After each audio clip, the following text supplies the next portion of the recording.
But I'm a little curious to know, once you got into the institute, conditioning ಆಯಿತು, ಮುಂದೆ ಏನು ಮಾಡಬೇಕು ಅಂತ ಒಂದು ಅಂದಾಜು ಸಿಕ್ಕಿರುತ್ತೆ. ಬಟ್ ಆಲ್ಸೋ ಇಂಡಿಯಾದಲ್ಲಿ Bombay and Delhi usually they are the hubs. Economy ಅಂತ ಬಂದರೆ Delhi, but anything which is got to do with ಫ್ಯಾಷನ್ನು ಅಥವಾ ಆರ್ಟ್ ಅಂತೆಲ್ಲ ಬಂದರೆ ಬಾಂಬೆ ವಾಸ್ ದ ಹಬ್ ಅಲ್ವಾ? ಬ್ಯಾಂಗ್ಳೂರಲ್ಲೇ ಇದ್ಕೊಂಡು ಇವೆಲ್ಲ ಮಾಡ್ತಾಯಿದ್ದೀರಾ ಅಥವಾ how did you test the waters? ಆಚೆಗೆ ಬಂದಮೇಲೆ what are your initial struggles, experiences? I'll get to that. I'll answer your first question. See, India had perfected the art of the drape. We did not need tailoring. We could take a piece of cloth and we could tie it in 90 different ways of sarees. You could tie 10 different varieties of dhotis. Angavastrams could be wrapped around yourself to protect your skin, to keep you warm, to keep you cool, to mop up your sweat. Everything, it was all purpose.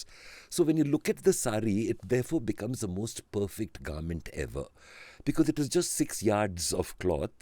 You can wrap it in myriad ways. Yen tarad beko, you can, even the modern girls are doing some very interesting drapes. They'd stopped wearing petticoats, they wear jeans inside, adar mele ondu arda sire haktare. Such wonderful things are happening because the drape is the great thing. So for me, the saree will always remain the most perfect of garments. And today when you see the way designers are designing the cholis, of course cholis were never worn in India. Cholis were actually a British invention because the British couldn't handle all these beautiful Indian women walking around without cholis. So they sort of made it kind of compulsory to wear a blouse with it, kind of.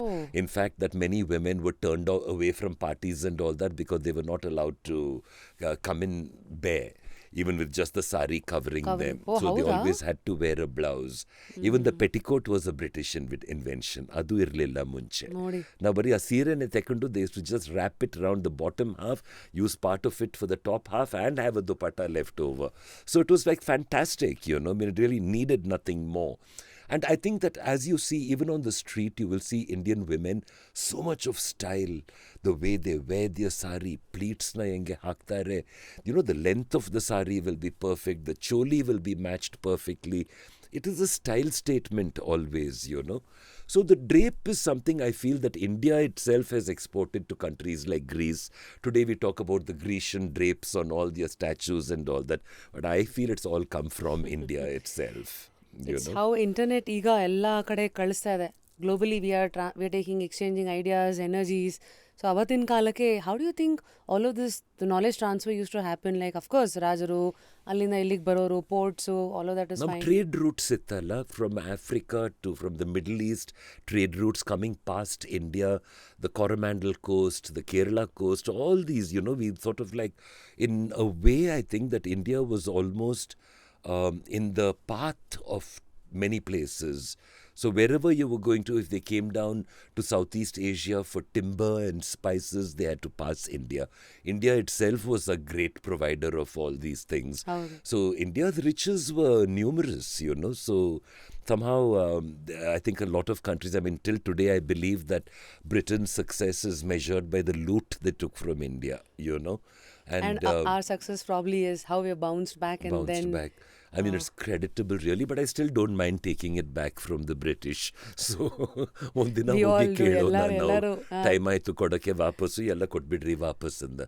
But the only good thing I can say about them is that many of the artifacts that they have looked after very well at the Victoria and Albert Museum, the British Museum, they look after things very well. When I went to the Textile Museum, I found better examples of textiles and things like that over there. And then someone said, we should get it all back.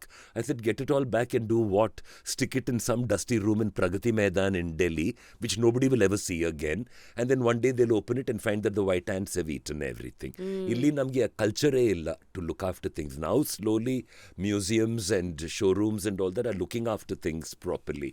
But otherwise it never existed really.